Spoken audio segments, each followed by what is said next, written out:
Welcome in, everyone. I hope you are having a wonderful Thursday. We have a very good webinar that is planned for today. If you would please look at your screen, you will see that our QR code is up. And if you would please direct your device to it and follow that prompt so that you can get to our page that has the sign in and that survey, and then you'll be able to do the certificate. That would be greatly appreciated. If you cannot get to your device, the first link that is posted in our platform, that tiny URL, that is going to be the first link that takes you to that sign in and that survey. My name is Jill Summerlot. I am the operations team leader here at InSource, and we really rely heavily upon you filling out those surveys and doing that sign in. We are a nonprofit organization, and the powers that be, they request that information from us. So if you would please take care of that here in the next minute or so. Just making sure that I am live on Facebook and everything is good to go out there. But again, my name is Jill Summerlot. I am here today with my co-host, Lisa Paddock. And Lisa is going to introduce our very special guest today with us. If you have questions, please remember to put those either in the chat box on Zoom or the chat box that is on our Zoom platform or our Facebook Live platform. Lisa, thank you for being here with me today. I am going to let you take it from here, and I'm going to navigate and put some links out onto our Facebook Live. Great. Thank you. Thank you, everyone, for joining us today. As Jill said, my name is Lisa Paddock. I'm Regional Director and Central Team Leader here at InSource.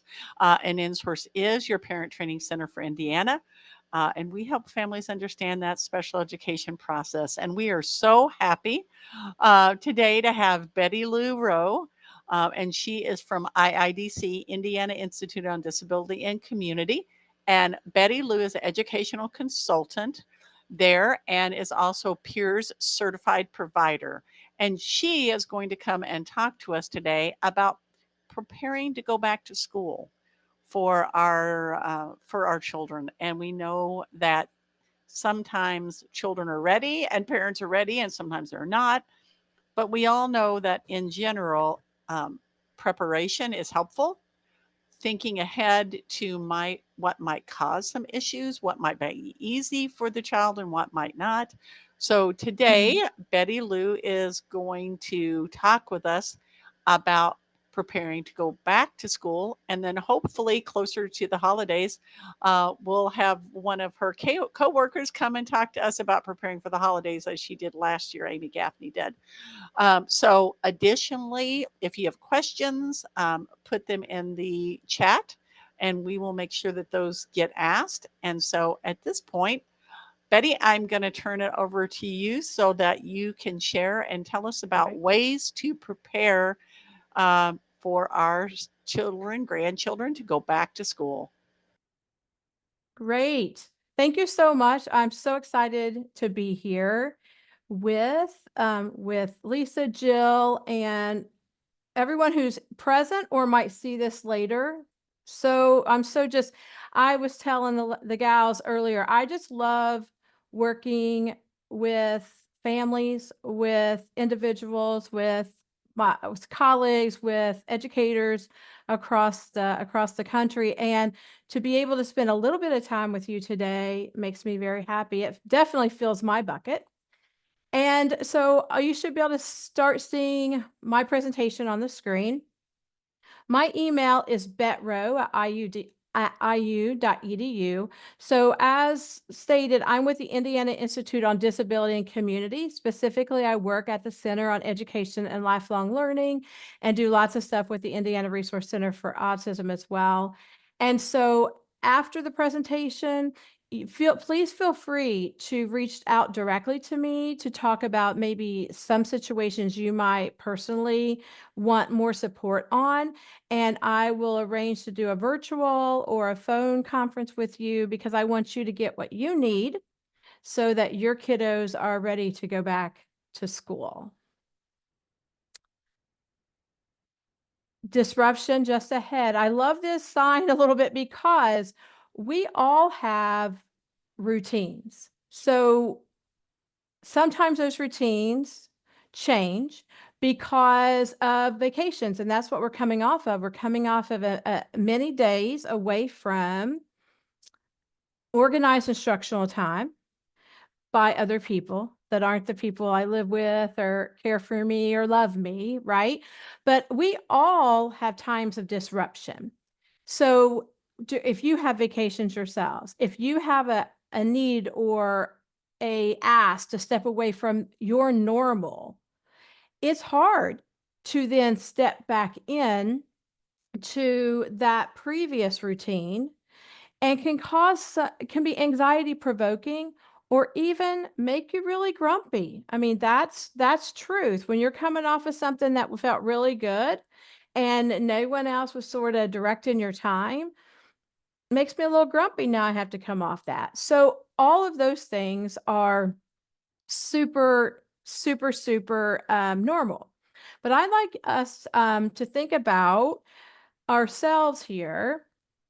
Take 30 to 60 seconds to acknowledge how you're feeling about the transition back to school.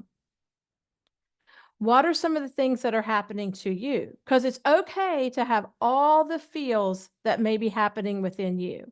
It may be worry because it's a new school, it's a new grade level. I could see the same school but new grade level. It could be that we have new opportunities happening at this new space that we're going to. I don't know. I'm not there. I'm not going to be with them. And so that's very rational to have some worry about the unpredictability of your kiddo transitioning back to school, no matter their age.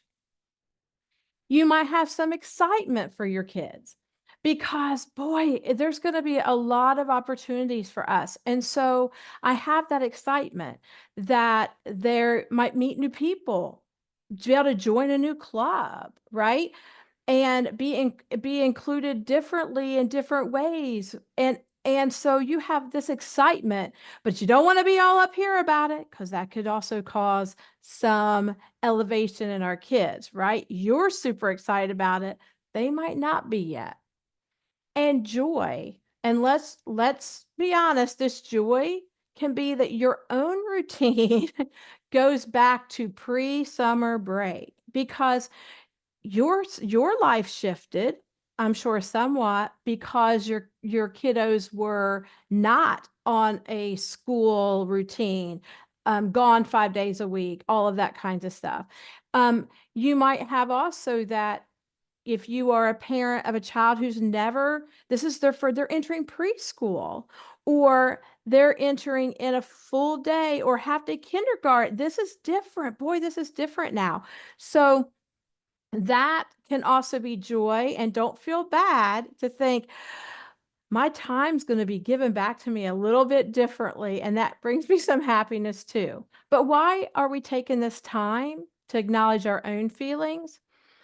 Because our emotions, our feelings impact our kids.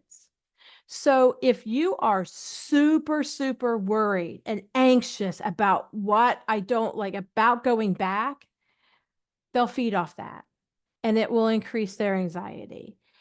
Just because you're super excited, they might not be yet. So we don't want to force that excitement on somebody else, because then that actually might do the opposite. And like, I don't want to go there. What do you mean I have to?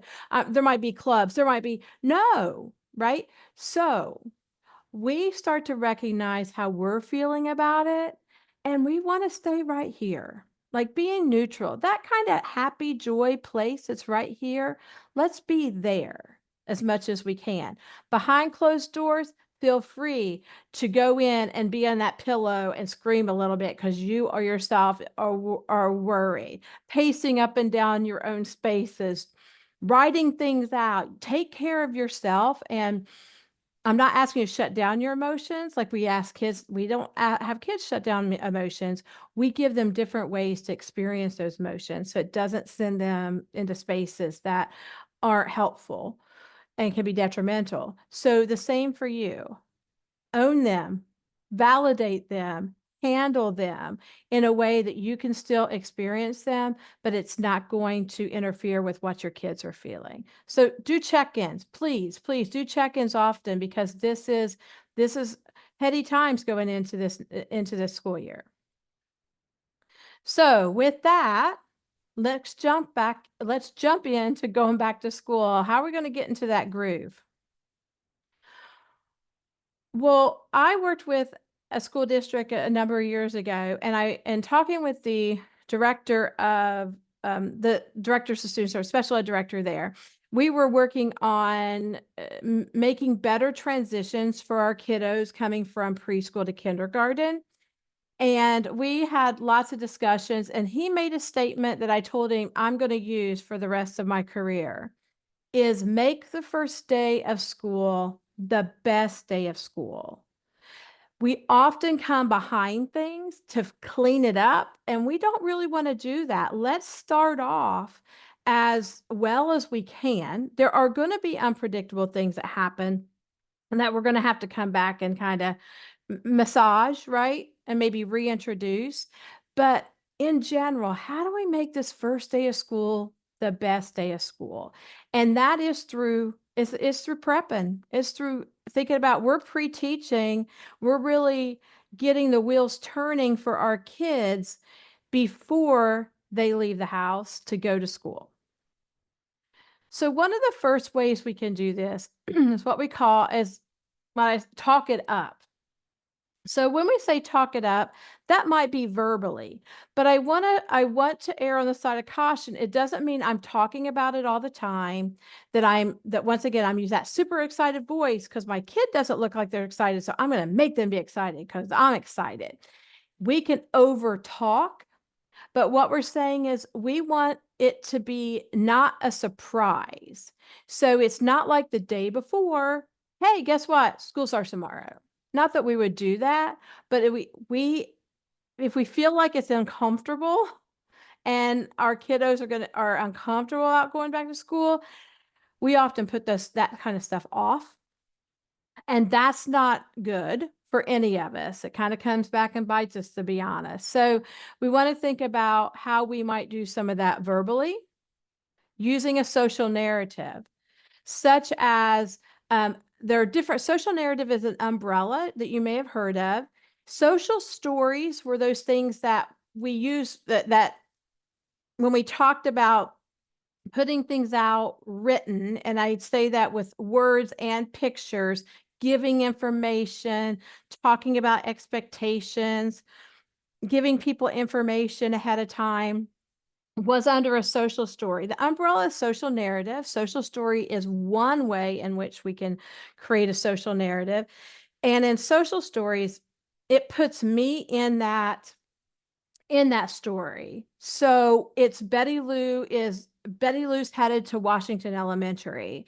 And so it's everything. When Betty Lou goes to Washington Elementary, she will ride bus 7. I will be sitting in this seat. I will go in this door to the school. But it's me. I'm in that story. What are my expectations when I am on the bus? Like those kinds of things, that's me in that story. It's personalized in that way. Sometimes our kids are kind of like, no, thanks. I'm having a hard time with that. And it seems like it's really directed at me. And I'm like, I don't know that I want that right now. So another option is what we call power cards. And what's really cool, to be honest, about power cards is that we use often an interest that they have. And it could be an icon, You know, if you're a Swiftie, you can use Taylor Swift. I've used sports figures. I've used, not my favorite, I'm not a big SpongeBob person, but yes, I've used SpongeBob. But that character, that icon, that interest becomes the person in that story. So if I'm talking about meeting new people, I'm meeting a new teacher. So how will Taylor Swift handle meeting the new teacher? Here's the things that she will do, right? She will smile. She will hold her hand out to a fist bump. She will. So it's using Taylor, it's using Spider-Man, it's using fill it in, and they're doing these expectations. So Taylor's headed to Washington Elementary, and there's some things about Taylor that she's going to do while she's there. And those power cards become, it can be the outline of Taylor, and here's some reminders. They don't have to be huge because power cards work with all level of kid. They don't have to be written in word form. No social narrative has to be written just with words because we might not be at the spot where we are reading or reading to comprehension on some of the things we're talking about. Comic strip conversations is just another way to have a social narrative. We have kids out there who love more that graphic novel, comic sort of flow to their stuff. And so we can look at comic strips and it's what people say, they do, they think. And we can kind of put some bubbles up there and form these comic strip conversations together. And so once again, this could be anything we think about that they need to know. So I said, like meeting new people, such as a teacher. It's a new school or building. This is brand new. I've never even been here. I'm riding the bus for the first time. There's these things that we can put in social narrative form to prep. And I can have us, be looking at those a couple times a day, a week or so before we head back to school, to just try to get that feeling of this is coming, right? So another thinking about other creative ways to engage in this, one is calendar to mark time. So we don't want to have big red it's going, right? But we might have a calendar where we're inching towards when school begins, and you can be very creative. You can use icons versus marking things off. You can put things on, like happy things on, like to help. It's exciting. Yeah, this is exciting. So maybe Taylor is an icon that's going on to mark the time because she's getting ready to head back to she's heading back to Washington Elementary, right? But other ways is if you have kiddos that like to build, I might use those Legos or those blocks with them on the, we're on the table or on the floor and we're talking about school. Let's make some spaces that would be in school or items. Hey, let's create some items that reflect school. So let's, build a pretend pencil. Let's, make a little backpack. You can do those kinds of things to kind of engage, and you're using something they like. And so they may be less ouchy. Create with stickers, painting, drawings. So there's just different ways in which you can start thinking about, hey, we want to work through this together and not just verbally. It doesn't mean I'm not talking when I use those social narratives, but it's not the primary. It's really being visual. So my colleague, Amy Gaffney, talked about taking pictures of everything that may be part of your child's school day and making a flip book with titles and brief explanations of the picture or location. And so I want to show this to you. So if you go to, okay, let's go here, the Indiana Resource Center for Autism,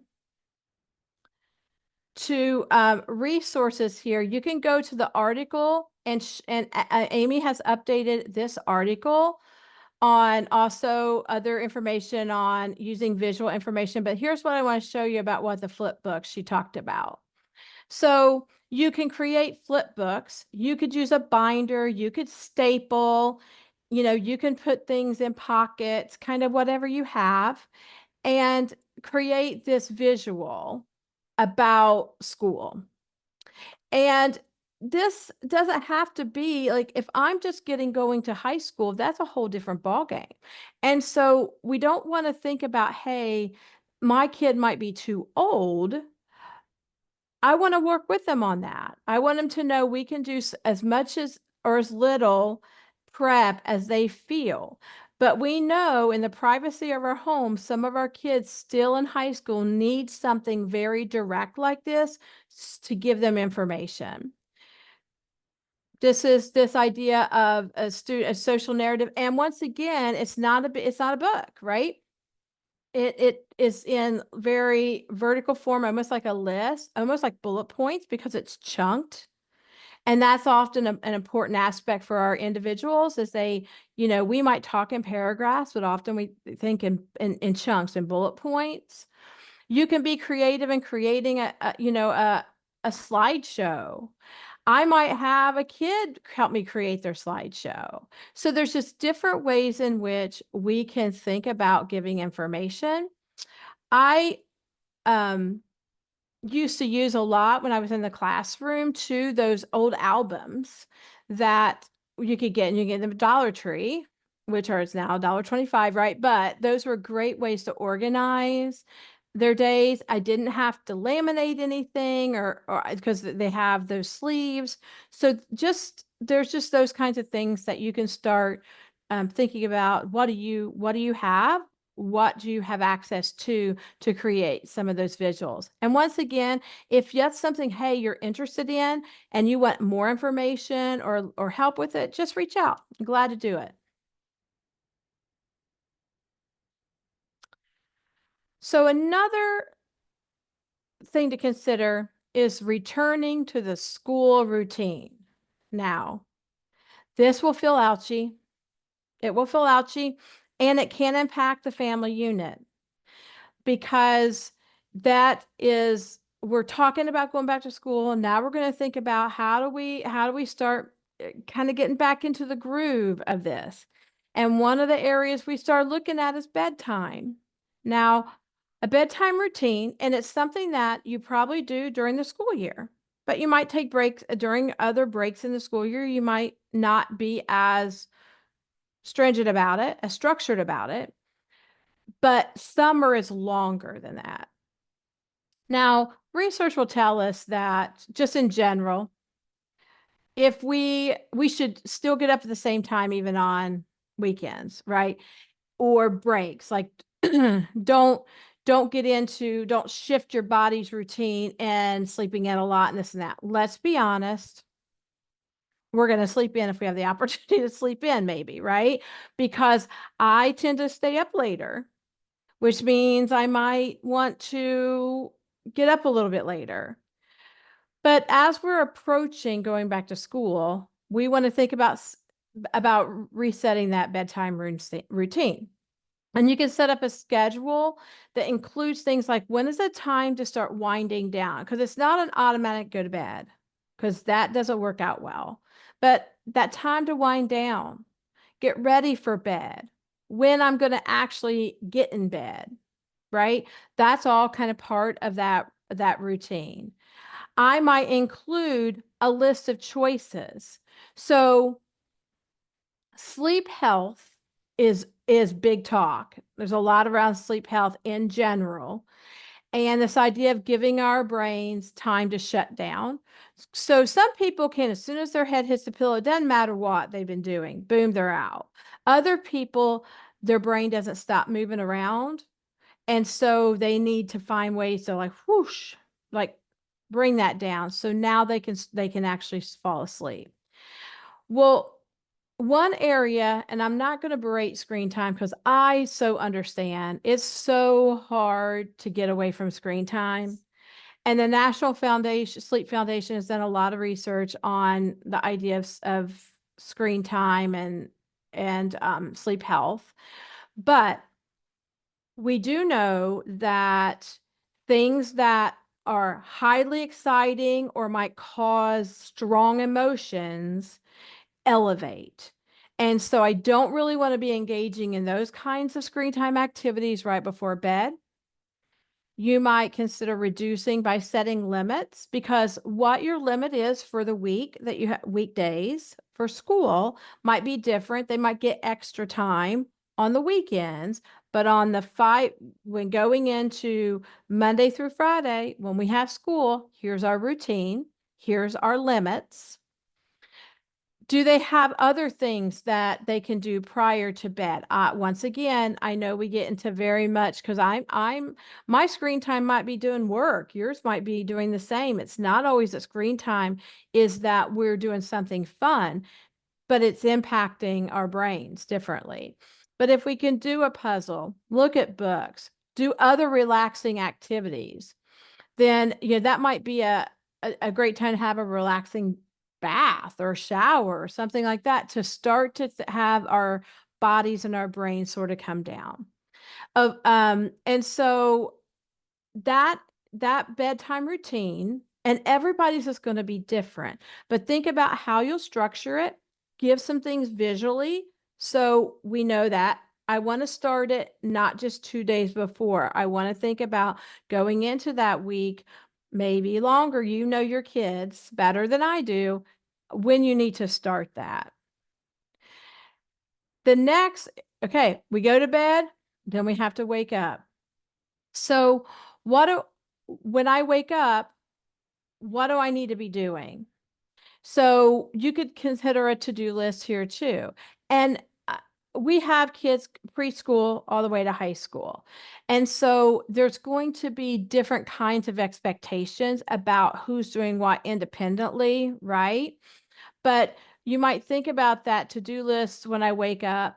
For older kids, or the lollygaggers of the group, I have to set a time sometime to say, we are leaving in the car at this time, or the bus is coming at this time, which means all of these things have to be complete so that we can get out the door, or you can get out the door. So giving that time as a way, like, it's teenagers. If you say to a lot of teenagers, you have to do all of these in an hour, within the hour, some of them will wait for the last 15 minutes and do everything in 15 minutes, because but they know, I mean, and that's fine. It's like, it just has to end by this time. They figure out what works for them. But that idea of having that routine and so forth can help. So we're not doing that either right before or on the night before the day, waking up for school for the first day. So think about creating opportunities that the kiddos are rising to do things versus just waking up when the alarm goes off or someone awakens them. Relevance helps, right?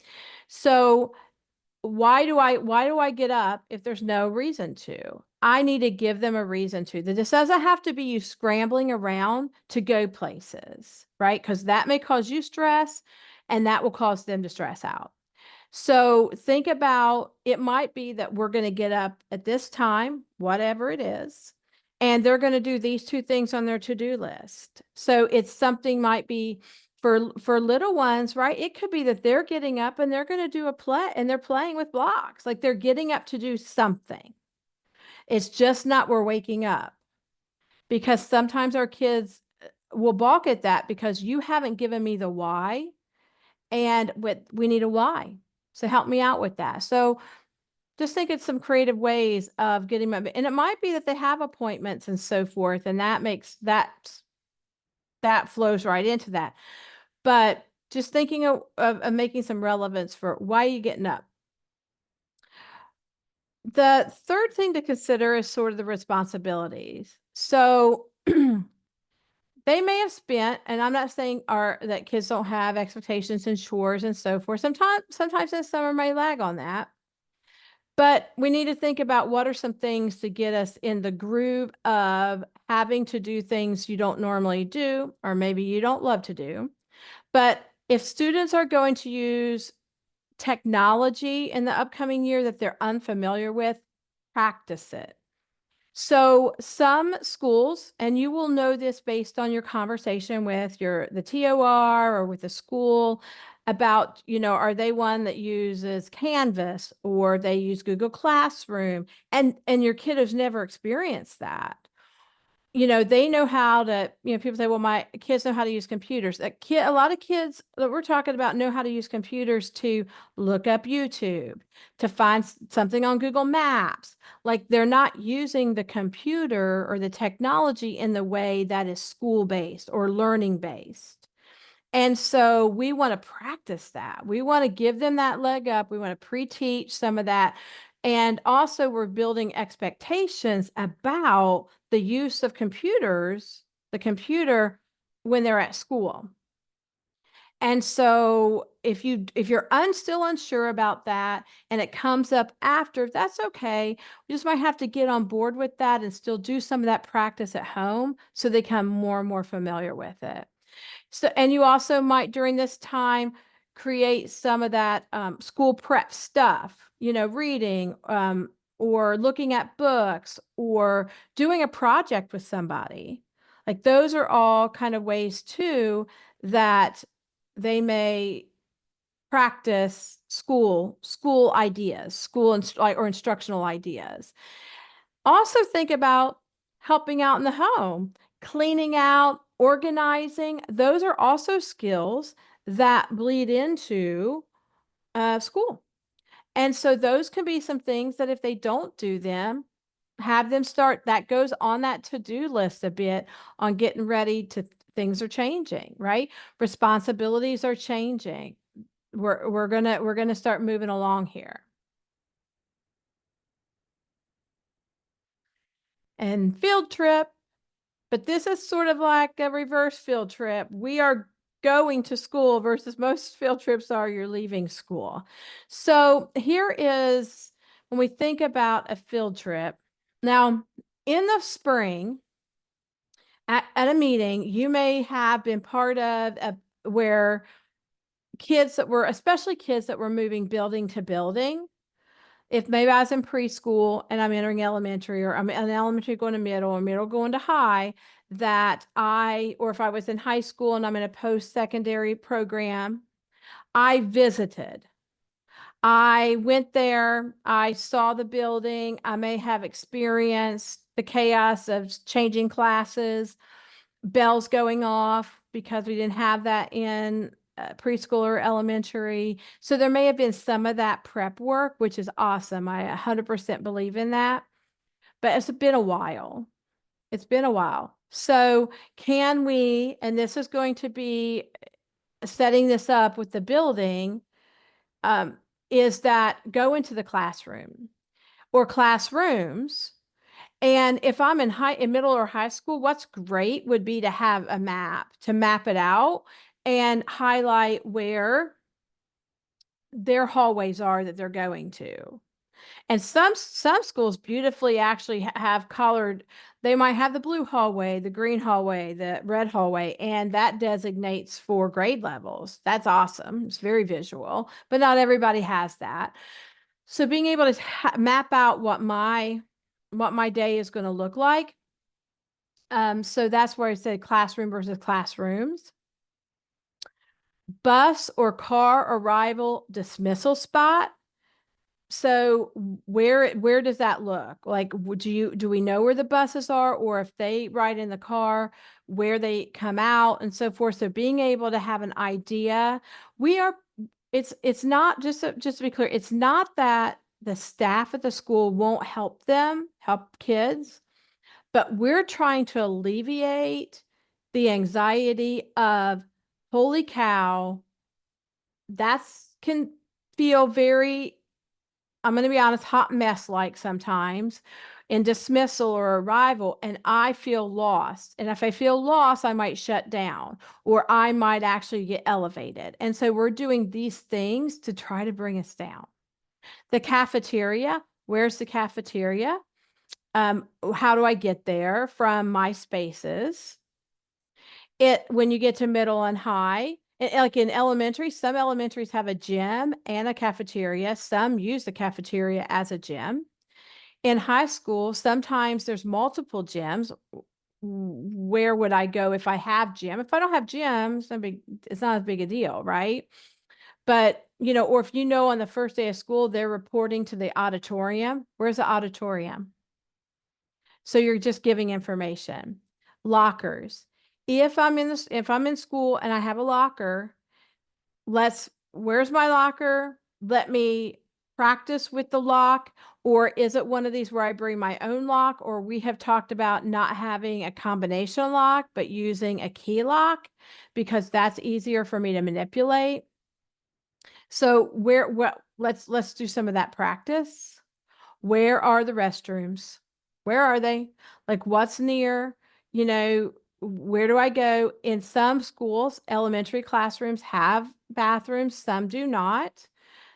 So what does that look like? And so just having that, once again, I can start thinking about the space differently. And because some of our kids won't ask about the bathroom and they'll wonder about it, but may not communicate that, hey, I don't know where it is. The main office, the counselor's office, etc. Things that any spaces, and going back to what Amy said, that in those spaces where they would be accessing, how do we support some of those? So a field trip.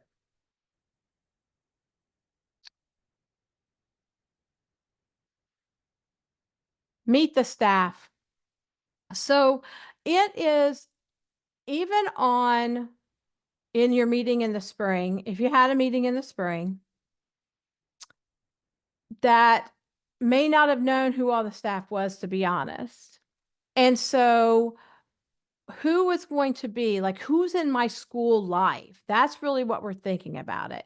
And that doesn't mean that people are going to be present or available for us to like interact with. So we don't want to get upset, but we can also think about preempting this for the following year of if this is something you're like, hey, this would be great, even every year, because I might stay in the same building, but my teachers change, so forth. Sometimes administrators change, but there are different ways for us to do this, meet the staff.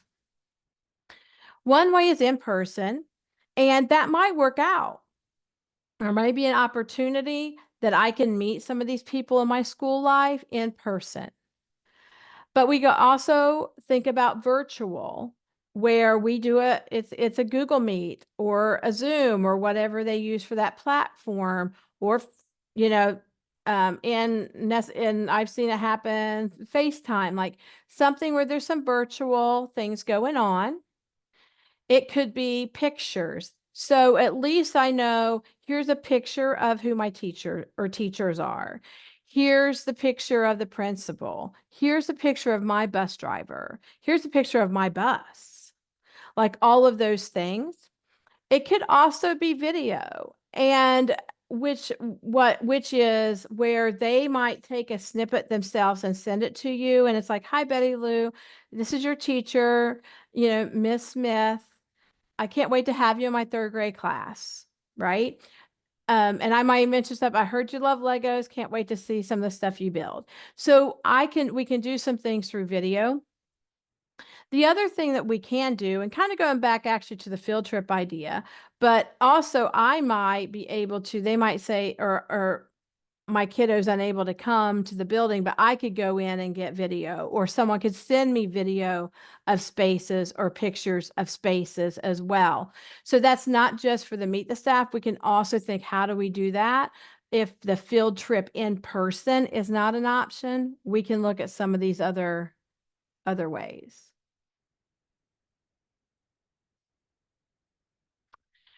Getting new stuff is another step that we can take towards getting ready for school. And I'm going to be flat out honest. I'm a nerd about office supplies. I love office supplies. I love going to even the container, I love containers too. Container stores and all that stuff and all the places where you're like, oh, if I had all the money in the world, I'd live at the container store, right? But the getting like that to me, I cannot wait until the planners come out. I have a lot of technology. I love technology, but I still love my paper planner that accompanies all my technology in case something happens to my technology. Where's my backup? And so I love going to the store and looking at the new planners, figuring out, boy, what feels good to me, what looks good, what meets my organizational needs, because not everybody organizes stuff the same way. Oh, I like one that has from this date to this date, this month to this month. I like my boxes to look a certain way. It's fun. Like I said, nerd out, but it's lots of fun for me. So it can feel that way for our kids to be able to say, school's coming. What's some of the things that we do? Well, sometimes we buy or identify school supplies.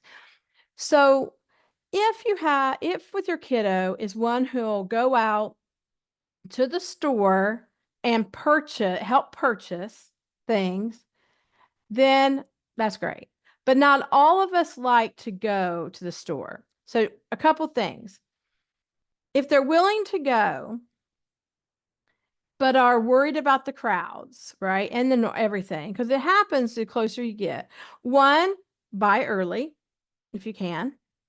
Two is figure out, and you will know your neighborhood stores, when's the best time to go when it's not as busy. And then that might be a better experience. If I say, you don't have a choice, it is Saturday. It's the only time I have to go, and we're going to buy school supplies. That's probably not going to work out well, right? And we want this to be part of the positive experience of going back to school. So what I might have kids do is identify the school supplies. So we might go online and look at some stuff, or get get the ads and circle the things that we're going to get. And then I can get it, but they're owning it. They are part of the decision making about that. And lots of times schools let you know what you're going to need. So like you can have the checklist of here's what we're going to get. Let's look at some pictures, see if we can find some things that meet what you need. And we'll get that. I might take them with me. When I get to the store, I might FaceTime and say, here's the things they have. Which one of these do you want? Right. And they are participating virtually. So that's another way to do it. It's all about, to me, it's not the physical, they have to be there. It's that they are helping plan for this great thing that's going to be happening of going back to school. And with those, when we think about supplies, we also think about the backpack or the lunchbox. Same thing, and when we're thinking about all supplies, we are thinking about how they can manipulate it, because some of our kiddos may struggle, right, with the snaps or zippers or ties differently. So make sure we're getting things that they are able to do. It doesn't mean that eventually they can't have other stuff, but we want to meet them where they are right now. If we make it ultra frustrating, then that lunchbox will hold no joy for me, right? And we think about their age, how much they can handle. I mean, I see preschoolers and kindergartens, even first graders, the backpacks are bigger than they are almost, right? So I'm really thinking about what they need to be successful in going to school. I will think about organization as well. So if I have a kiddo who has some fidgets or some things that they use, I might buy a soft pencil box that we're not going to use for pencils, but it's where my fidgets go, because I need them to live somewhere so we don't lose them, right? So sometimes you look at some of the organizational things for supplies, and I use them for other stuff so that everybody knows where they are. So that's going to be, you'll be able to tell, or you've learned, what kind of folders your child can manipulate, because not all of those are easy to manage. So once again, think about the best type of materials that are going to meet your kid where they are. And you can also, we know, use their interests if that's allowed. If there's no strict rules about everything has to be a primary color, but they love Spider-Man, can their pencil be a Spider-Man or whatever? We like that. We could use that as well. And then the dreaded clothes and shoes. So we're not saying go out and buy a whole new wardrobe, because we don't do that. But if you think about kids having some, hey, we're going to get a couple new things, and your kid loves the soft tagless t-shirts from Old Navy, and it's really the only thing they love to wear, then buy 1, 2 new ones, and they're ready to go, right? Like, they're just saying, hey, we're doing this, so let's get a couple new things for school, and it's something that they really love. If I get them a bunch of scratchy stuff and they don't like it, it's not going to feel good. Now, if you are in a school where it's a uniform and they're like, all right, it's got to be a button down of some sort, collared shirt, and you're like, oh my, okay. So these things are itchy. Can I find soft material somewhere? Right. If not, can we wear the soft t-shirt under the scratchy material?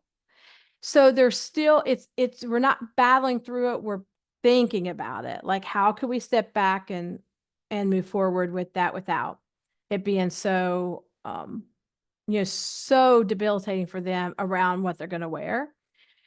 If you are in a middle school or high school, you might have to change into PE clothes. What does that mean? Are those clothes any clothes I can wear? Is it that they have to be certain colors or things like that? Is it that has to have the school logo on it? Those are those things that you don't want to wait until a couple days before. Like, those are the stuff that we want to have a plan for, because we know that if on the first day they're given some sort of shirt that doesn't feel great, it is going boom, right? It's not going to be good. So, and I just mean a shutdown. It's not to mean that a lot of our kids get elevated. I mean, it's a sadness so much of you didn't think about me. Like, that's what we want to avoid. We want to be thinking about our kids so that we can have positive outcomes when these changes are happening. Or there might be special events, or they're in clubs, or they're in the band or theater, and they have to wear certain things for certain days. Let's know what that is. And shoes. So your shoes are also an area of sometimes a battle. And so there are a lot of great shoes. If you're still struggling with tying and things like that, there are shoes out there now. Slip-ons are the rage, and where, it used to be that back when I was in classroom, everybody had to have Velcro, and even when they were older, and then they fell out of place. And now there's so many different options out there for us that we can think about the shoes and what. Let's get them. Let's really try them on and break them in before we hit to school, because that's going to be something that can cause, issues. Same thing with socks and all that kind of stuff. You've got to know your kids pretty well to know very well that there's going to be the things that they can handle and the things that they cannot, and you're trying to get in front of it. And that's what prepping does. So I put this idea of the list here because that's what will help you all. Here's our list of the things we have to get, from our supplies to our clothes or shoes. Make a list. This is a work system. This is a to-do list, which lets us know this is how much things we're talking about. This is how much energy I have to put out for these things. So make that list, or use the list that's given to you, marking that off, showing that things are finished, that we don't have to worry about the lunchbox. We got it. That's good for your child very much. It's good for you to feel good about having that off your plate.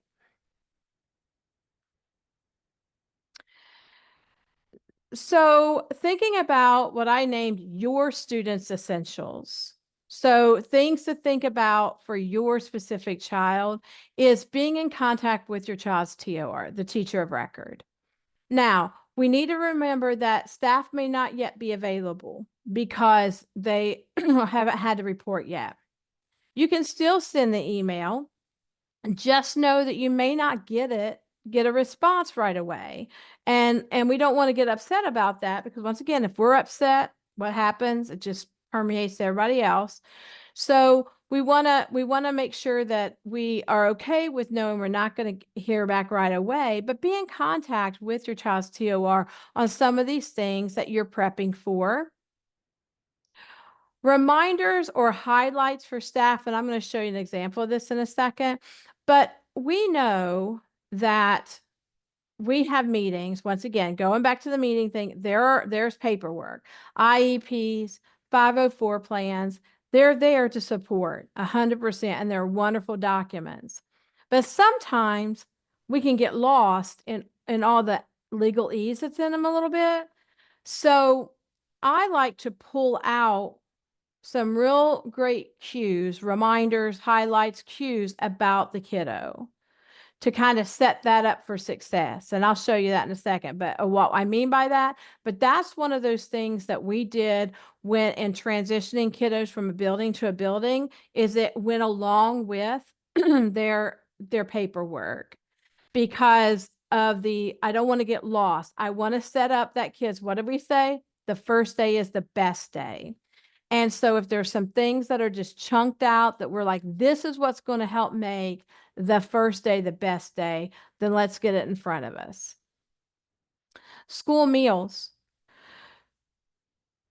So thinking about, are we eating breakfast at school and lunch? Like, are we eating school breakfast, school lunch?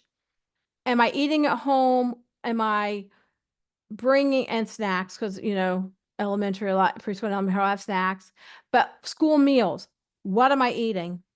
What's going on there? And so in the beginning, if kids have never really had a school meal, they may not know what that means, right? So being able to plan and have them go ahead and bring the meals that make sense for them doesn't mean that if they start out bringing their lunch every day, doesn't mean that they'll never try school lunch. But some things to help us is to get what the menus are. The menus, pictures, to try to help us be able to plan. Because I might not buy lunch anytime but Friday, because they have cheese pizza, or they have macaroni and cheese, or they have chicken nuggets, something that I really like, and I want to try that. If I'm trying and never had it, I would also send my own lunch, because if they don't eat that, they'll be hungry. And if I'm hungry, I'm hangry. And that means it's going to be hard for me to get through the rest of the day. So you could what we say, scaffold that a bit. They're going to try purchasing, but they're going to have a backup. And then if they like it, then the backup comes home. But those are just some things. School meals are sometimes forgotten by some people, but we, like, in fact, we're thinking about that, because we know that sometimes we're iffy about trying new things. That's okay. I want to get as much information about menus as I can to help plan for that. And that's great. Working with a TOR and the cafeteria on that is very helpful.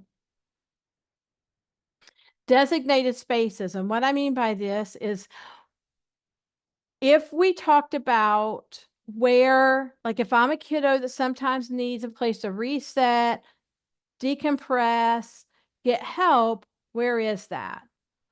Who's my person? So we want to make sure that we have that information. And if we have it, it's great if we have it and we go on our field trip to the school, or I have pictures. That's great to have. Once again, it's just giving me some information about, I don't have to wonder where, if sometimes I need to take a step back. Where does that happen? Does it happen in the classroom? What is that area in the classroom that I do? And so it might be, hey, I also have my TOR is my resource room teacher. And it's going to that classroom, but there's also a space in there because the whole resource room space isn't my space to reset. There's a space because other people are working in there, but there's a space in here and someone's going to come regulate with me over here. Does that make sense? So just thinking about those pieces can really impact our kids. And then schedule. And I'm going to say schedule in two parts. The daily schedule for sure, like what's happening and where I'm going. Because, if I'm in, let's go to middle school and high school where I change classes a lot, or I may change classes, or I might have designated time more in with one teacher, and then I go out for some things. Or maybe I also have a job and I'm doing some work. So all of those pieces, like what's happening, when, where. In elementary, preschool, same thing. Like you just know there's a schedule of things. But in elementary, like I don't have PE every day. I might have PE one day, STEM a day, like those change. So understanding this daily schedule thing. But also home impacts the school schedule, meaning that sometimes there's appointments that happen at I'm going to come in late, or I'm going to leave in the middle of the day but come back. I'm going to leave at the end of the day. So I'm going to leave early. Even if it's a few minutes early, I'm still leaving early. And so if I don't know that, it can cause me just some stress. Is someone different picking me up? Or am I being dropped off at a different place after school? It happens. That's life. But what helps our kiddos is that we plan for that. So if we have some of that as I'm going back to school, if I already know some of those scheduling things, I want to go ahead and also have that in mind. I want to share that with the people who need to know that so they can build that into their schedule at school and be able to see that. So when kids know that they're going to be leaving early or their pickup time is changed or pickup person's changing, that communication is crucial so that we can make sure that everything rolls out really well for the kids. This is the example of sharing. So what we did, and this was like I said, this is something we started out doing preschool to kindergarten, but then we also started doing this with with other kids who were going to be attending various classrooms, so that they would have, if they had a seating need, if they used a wiggle seat or stool or something different, that would go there. Classroom placement preference, like the windows aren't a great space or they are a great space for me. Yeah, up front might be better versus towards the back, that would go there. Communication needs, strengths, goals, and it doesn't have to be every goal. It might be the goal that first grade teacher is helping with or going to be monitoring, and some interests. So if I was doing this as a parent, I don't have to look exactly like this, but I might put some stuff on a card as a cue card. If there's some things for the bus, the bus can be a happy place or a not happy place for some kids. And so, if I need to know how many stops before we get to school, I might need a little chart. And once again, this isn't just on you as a family, but thinking about what are some barriers to riding the bus for that kiddo. The barriers are not about the kid. The barriers are the external pieces. So how can we make sure that the things on the bus, like the bus ride, is accessible for me so it doesn't cause me to be so stressed, so anxious?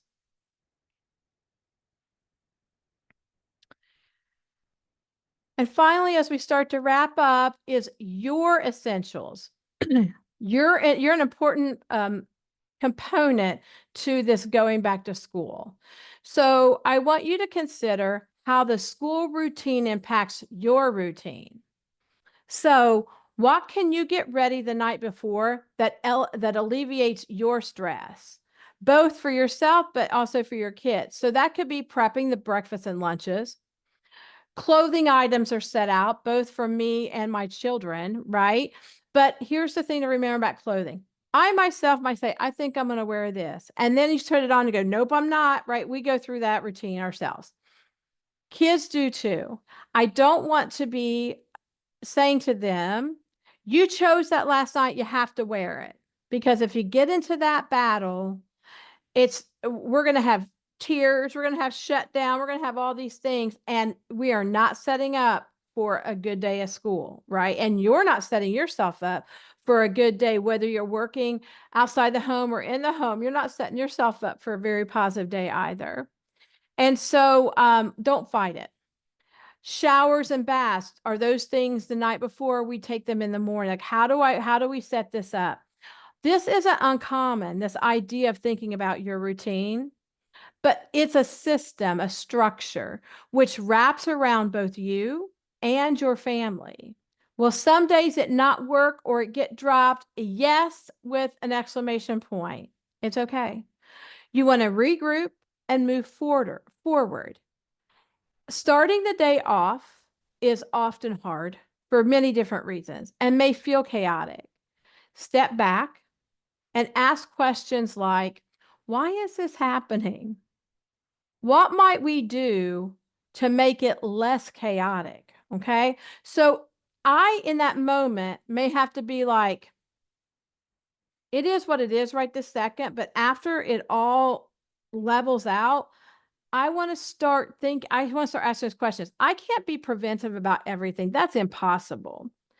But I can step back afterwards and ask some questions to figure out how could I be proactive around this the next time.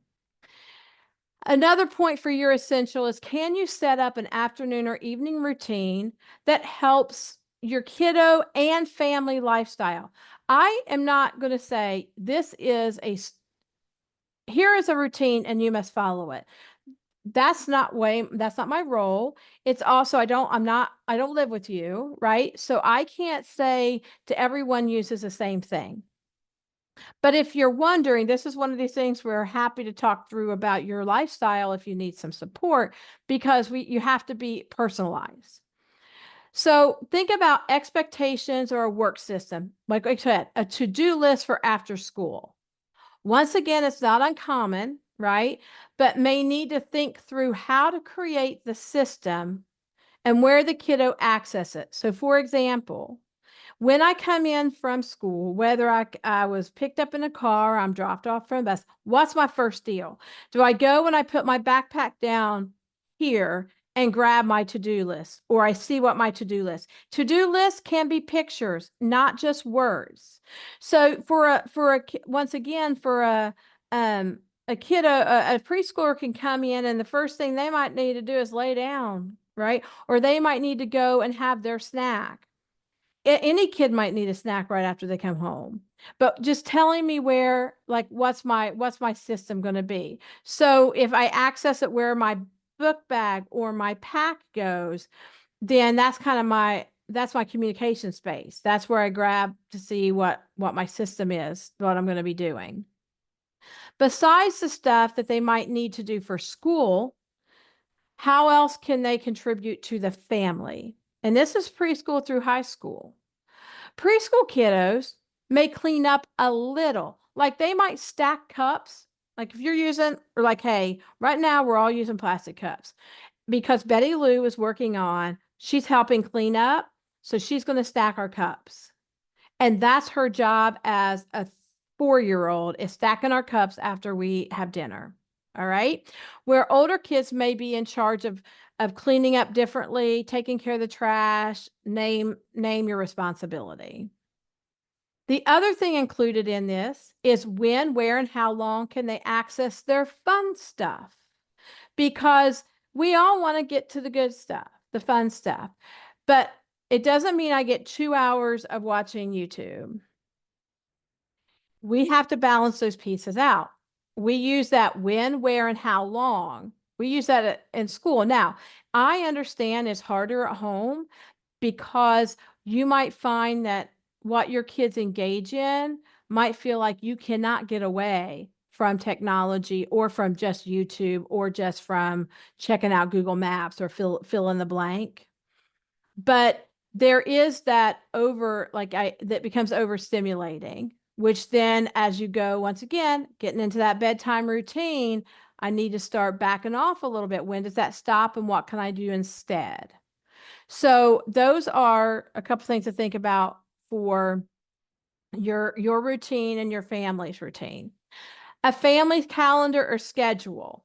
So and I say individualize as needed, because if you're like, all right, here's our calendar or our schedule as a family, Betty Lou might need an individualized that pertains to her.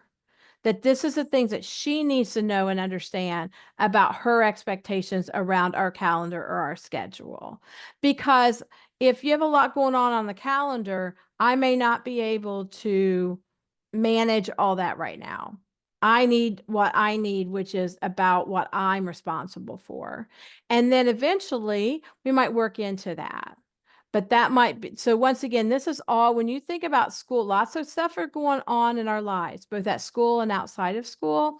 And so kids have essentials and you have essentials. And by just being aware, right? Aware and building a system, hopefully that will help with not only going back to school, but maintaining some of these things throughout the school year. So thank you so much for spending a little time with me. This is my contact again, and I really just want y'all to reach out. Please, please. That's part of what I do, is to just make sure that you guys have a resource, and I'm happy to talk through that.